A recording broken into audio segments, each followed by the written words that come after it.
कहानी की शुरुआत किनिशी नाम के एक हार्डकोर गेमर से होती है, जिसने अभी अभी एक ऐसा गेम पूरा किया है जिसे खत्म करने में उसे पूरे 3 साल लग गए। गेम खत्म करने के बाद वो अपनी कुर्सी पर पीछे झुकता है और लंबी सांस लेता है, ये सोचते हुए कि असल में ये गेम कितना बोरिंग और निराशाजनक था। इतना समय लगाने के बावजूद ये उसे कभी भी उस तरह चुनौती नहीं दे पाया जैसा वो चाहता था। किनिशी असल में एक ऐसा गेम चाहता है जो उसे उसकी हद तक चुनौती दे सके, इतना कठिन कि उसे पूरा करने में कम से कम 10 साल लग जाएं। वो असली चुनौती चाहता है, न कि ऐसा गेम जिसे सिर्फ धैर्य और बार बार कोशिश करके पूरा किया जा सके। इसी सोच के साथ वो तुरंत अपने अगले गेम की तलाश शुरू कर देता है। वो कई सारे गेम्स, रिव्यू और सुझाव देखता है, लेकिन कोई भी चीज उसकी रुचि नहीं जगा पाती। तभी अचानक उसके कंप्यूटर की स्क्रीन गड़बड़ाने लगती है और उस पर अजीब सा टेक्स्ट दिखाई देता है जो उसे एक रहस्यमयी गेम ऑफर करता है। एक ऐसा गेम जो कभी खत्म नहीं होता और एक जादुई फैंटेसी दुनिया में सेट है। ये देखकर उसकी आंखें उत्साह से चमक उठती है, क्योंकि उसने पहले कभी ऐसा कुछ नहीं देखा था। बिना देर किए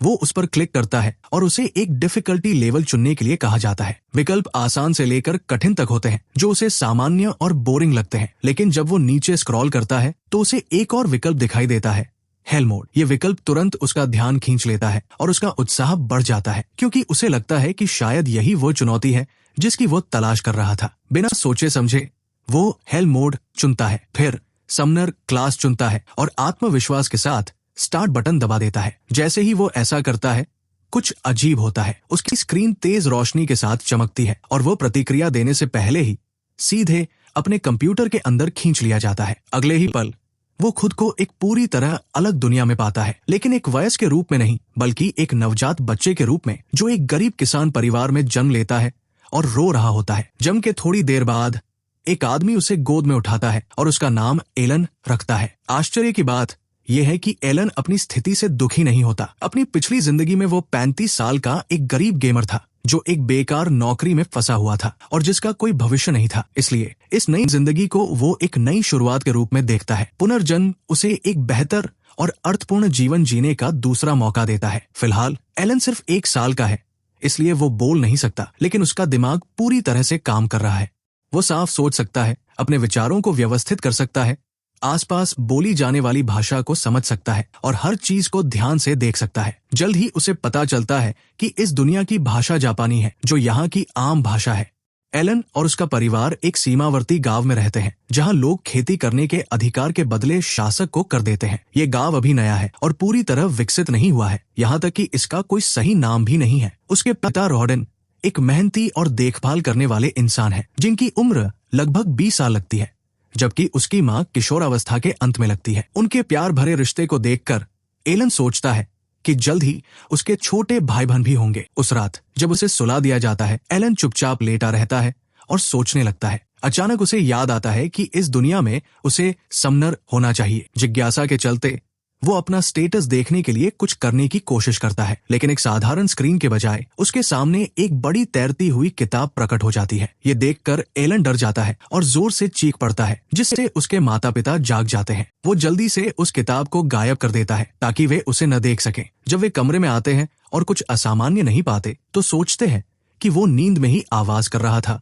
और वापस चले जाते हैं। अकेला होने पर एलन फिर से उस किताब को बुलाता है। उसे पता चलता है कि ये एक ग्रिमोयर है, जिसमें उसके स्टेट्स और क्षमताओं की पूरी जानकारी है। इसे पढ़कर वो पुष्टि करता है कि वो सच में एक समनर है, ठीक उसी क्लास की तरह जिसे उसने गेम में चुना था। किताब बताती है कि वह जीवों को बुला सकता है, लेकिन उसकी उम्र कम होने के कारण फिलहाल वो केवल कीड़े मकोड़े और छोटे जानवर ही बुला सकता है। फिर भी एलन बहुत उत्साहित होता है और तुरंत एक कीड़ा बुलाने की कोशिश करता है, लेकिन कई बार कोशिश करने के बावजूद कुछ नहीं होता। कुछ समय बाद वो शांत होता है और अपना तरीका बदलता है। उसे ग्रिमोयर में क्रिएट नाम की एक और स्किल याद आती है और वो पहले उसे आजमाने का फैसला करता है। जैसे ही वो इसे सक्रिय करता है, उसके सामने एक कीड़े का क्राफ्टिंग कार्ड प्रकट होता है। तब उसे समझ आता है कि उसे पहले जीव को बनाना होगा, उसके बाद ही उसे बुलाया जा सकता है। जैसे ही वो समनिंग पूरी करने वाला होता है, उसकी माँ कमरे में आ जाती है, जिससे उसे जल्दी से सोने का नाटक करना पड़ता है। उसके जाने के बाद उसे बहुत थकान महसूस होती है और वह सो जाता है, ये सोचकर कि वो बाद में फिर कोशिश करेगा। अगली सुबह जब उसके माता पिता ध्यान नहीं दे रहे होते, एलन फिर से ग्रिमोयर निकालता है और इस बार सफलतापूर्वक समनिंग पूरी कर लेता है। अचानक एक बड़ा टिड्डा प्रकट होता है और सीधे उसके चेहरे पर कूद जाता है, जिससे वो घबरा जाता है। वो उसे आदेश देने की कोशिश करता है, लेकिन वो उसकी बात नहीं मानता और इधर उधर कूदता रहता है। उलझन में एलन फिर से ग्रिमोयर देखता है और उसे पता चलता है कि उसे अपने बुलाए गए जीव को नाम देना होगा, तभी वो उसे अपना मालिक मानेगा। कुछ सोचने के बाद वो टिड्डे का नाम डेना रखता है और देखता है कि इससे उसके खुद के स्टेज भी बढ़ गए हैं। लेकिन इससे पहले कि वो खुश हो पाए, उसकी माँ कमरे में आ जाती है और डर के मारे उस टिड्डे को तुरंत मार देती है। कुछ दिनों बाद और प्रयोग करने के बाद एलन एक और जीव बुलाने में सफल होता है, एक छोटा चूहा जिसका वो नाम मूसी रखता है। दुर्भाग्य से मूसी भी डेना की तरह पूरी तरह आज्ञाकारी नहीं होता। हालांकि उसके पास स्करी नाम की एक उपयोगी क्षमता होती है, जिससे वो बहुत तेज गति से दौड़ सकता है। ये पूरी तरह सही नहीं है, लेकिन इससे एलन को थोड़ी उम्मीद जरूर मिलती है। वो बाकी दिन अपने ग्रिमोयर का गहराई से अध्ययन करता है, ये समझने की कोशिश करता है कि समनिंग कैसे काम करती है और वो कैसे मजबूत और आज्ञाकारी जीव बना सकता है। लेकिन अपनी पूरी कोशिश के बावजूद उसे कोई साफ जवाब नहीं मिलता, जिससे वो थोड़ा निराश हो जाता है। उसी दोपहर उसके पिता रोडेन खून से लथपथ घर लौटते हैं, जिससे साफ पता चलता है कि वो किसी खतरनाक शिकार से लौटे हैं। घर से वो एलन को बताते हैं कि उन्होंने एक बहुत बड़े जंगली सुअर को मार गिराया है और उत्साहित होकर पूछते हैं कि क्या वह उसे देखना चाहता है। ये सुनकर एलन बहुत खुश हो जाता है, क्योंकि ये इस दुनिया में किसी असली राक्षस को देखने का उसका पहला मौका होगा। अपने बेटे का उत्साह देखकर रोडेन उसे अपने साथ ले जाने का फैसला करते हैं। ये एलन के लिए घर से बाहर निकलने का पहला मौका होता है। जैसे ही वे बाहर निकलते हैं, एलन के अंदर उत्साह की लहर दौड़ जाती है। उसी समय उसके पिता उसे अलबाहन नाम के पक्षियों के झुंड की ओर इशारा करते हैं और बताते हैं कि ये पक्षी मौसम के दौरान उत्तर की ओर पलायन करते हैं। वो आगे बताते हैं कि इन पक्षियों का दिखना पतझड़ के आने का संकेत है और एलन का नाम भी इन्हीं पक्षियों से प्रेरित है। लगभग 10 मिनट चलने के बाद वे उस जगह पहुंचते हैं जहां उस बड़े जंगली सुअर को काटा जा रहा होता है। वहां कई गांव वाले पहले से मौजूद होते हैं और मिलकर उस राक्षस को तैयार कर रहे होते हैं। शुरुआत में एलन उसे करीब से देखकर बहुत उत्साहित होता है, लेकिन जैसे जैसे वो उसे ध्यान से देखता है, उसका उत्साह धीरे धीरे डर में बदल जाता है। इतने बड़े और शक्तिशाली राक्षस को सामने देखकर उसे एहसास होता है कि वह कितना खतरनाक है। वो समझ जाता है कि अगर उसे अपनी मौजूदा हालत में ऐसे किसी राक्षस से लड़ना पड़े तो उसके पास कोई मौका नहीं होगा। थोड़ी देर बाद उनका पड़ोसी ज़ारा रोडेन के पास आता है और उसे सुअर को मार गिराने पर बधाई देता है। जल्द ही बाकी गांव वाले भी उसकी तारीफ करने लगते हैं, क्योंकि वे जानते हैं कि ऐसे राक्षस को मारना आसान नहीं होता और ये एक बड़ी उपलब्धि है। फिर रोडेन औपचारिक रूप से एलन का परिचय ज़ारा से कराते हैं। ज़ारा ये देखकर हैरान रह जाता है कि एलन कितना सभ्य और समझदार है, खासकर उसकी उम्र को देखते हुए। इसके बाद एलन ज़ारा से पूछता है कि ये जंगली सुअर कितना ताकतवर होता है। ज़ारा बताता है कि ये टैंक टाइप का राक्षस होता है और आमतौर पर इसे मारने के लिए लगभग 20 लोगों की जरूरत पड़ती है। ये सुनकर एलन चुपचाप इस जानकारी को अपने दिमाग में जमा कर लेता है। उसे समझ आ जाता है कि इससे उसे इस दुनिया की ताकत का एक स्पष्ट अंदाजा मिल गया है और भविष्य में उसे किन चीजों का सामना करना पड़ सकता है। लगभग 10 महीने बाद एलन को एक खुशखबरी मिलती है। वो आखिरकार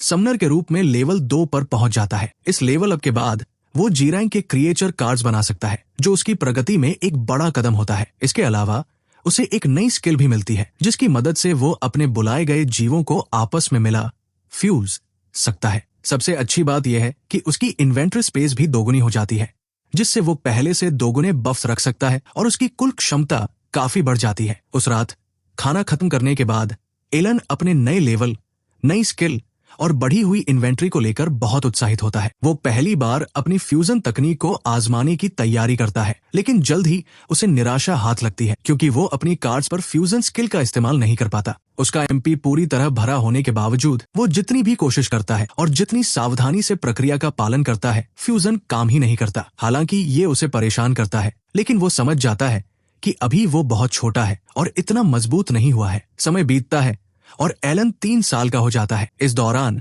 वो एक समनर के रूप में काफी प्रगति करता है। कई कोशिशों और लगातार अभ्यास के बाद वो आखिरकार अपनी कुछ कार्ड्स पर फ्यूजन तकनीक का सफलतापूर्वक इस्तेमाल करने लगता है। इस प्रक्रिया के दौरान वो एक पक्षी का कार्ड बनाने में सफल होता है और उससे जो जीव निकलता है उसका नाम वो चैपी रखता है। चैपी के पास एक खास क्षमता होती है जिसे वॉइस मिमिक्री कहते हैं, जिससे वो एलन की कही हुई किसी भी बात की बिल्कुल सही नकल कर सकता है। जब एलन चैपी को अपनी आवाज की नकल करते हुए सुनता है तो उसे तुरंत एहसास होता है कि ये क्षमता कितनी उपयोगी हो सकती है।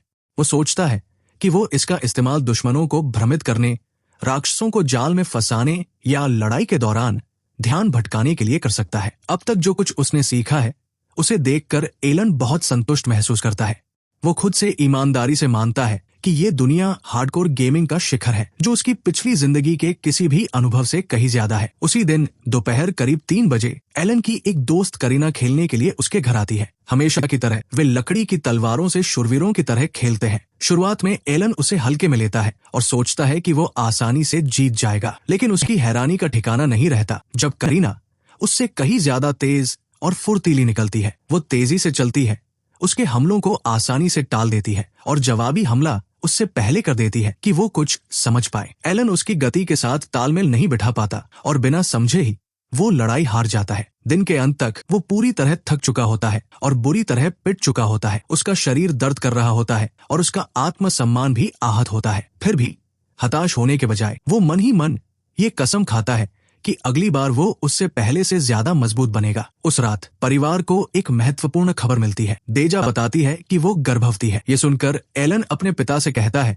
कि वो आलू की फसल में मदद करना चाहता है, क्योंकि अब उसकी माँ उतना काम नहीं कर पाएगी। अंदर ही अंदर एलन जानता है कि वो शारीरिक काम कर सकता है, क्योंकि उसके पास एक वयस्क जैसी सहन शक्ति है। लेकिन उसके माता पिता इस बात से अनजान है। वे उसे प्यार से समझाते हैं कि उसकी उम्र का बच्चा काम नहीं करता, बल्कि उसे खेलना चाहिए और अपने बचपन का आनंद लेना चाहिए।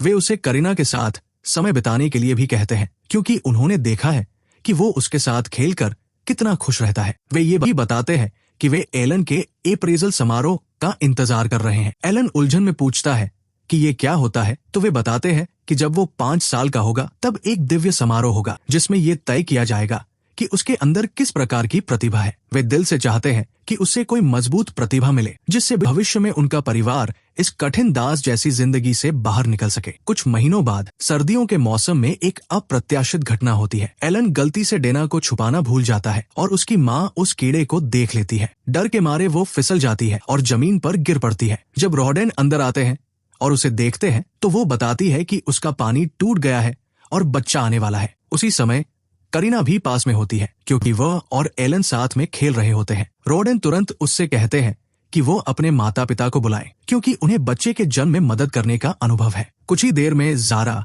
और उसकी पत्नी मटिल्डा मदद के लिए पहुंच जाते हैं। मटिल्डा तुरंत स्थिति संभाल लेती है, बच्चे के जन्म की तैयारी करती है और सभी पुरुषों को घर से बाहर जाने को कहती है, ताकि वो शांति से काम कर सके। लंबी रात बीत जाती है और अगली सुबह लड़के बच्चे के रोने की आवाज सुनकर जागते हैं। वे अंदर जाते हैं और देखते हैं कि बच्चा सुरक्षित रूप से जन्म ले चुका है। देजा रॉडेन से बच्चे का नाम रखने के लिए कहती है और बिना ज्यादा सोचे वो उसका नाम मेश रख देते हैं। देजा को ये नाम तुरंत पसंद आ जाता है, लेकिन थोड़ी देर बाद वो पूछती है कि क्या ये किसी राक्षस के नाम से लिया गया है। रॉडेन मान लेते हैं कि हाँ, लेकिन वो भी मानती है कि नाम अच्छा लग रहा है और फिर सभी लोग हंसने लगते हैं। जब कमरे में हंसी गूंज रही होती है, एलन चुपचाप सब कुछ देख रहा होता है। वो अब तक की अपनी यात्रा के बारे में सोचता है और समझता है कि उसे अब तक ये नहीं पता कि उसका पुनर्जन्म क्यों हुआ। सिर्फ एक कठिन गेम खेलने की इच्छा के अलावा उसे याद आता है कि उसकी पिछली जिंदगी कितनी खाली और बेकार थी, और वो महसूस करता है कि वो उस जिंदगी को पीछे छोड़कर पूरी तरह संतुष्ट है। इस नई दुनिया में वो खुद को आजाद, बेफिक्र और संभावनाओं से भरा हुआ महसूस करता है। सबसे ज्यादा उसे एहसास होता है कि उसका नया परिवार ही उसकी जिंदगी का सबसे कीमती हिस्सा है। हालांकि उसे अभी नहीं पता कि वो ये कैसे करेगा, लेकिन वो मन ही मन एक वादा करता है कि चाहे कुछ भी हो जाए, वो अपने परिवार को इस कठिन दास जैसी जिंदगी से आजाद कराएगा। यहीं पर एपिसोड 1 खत्म होता है और कहानी आगे बढ़ने के लिए तैयार हो जाती है।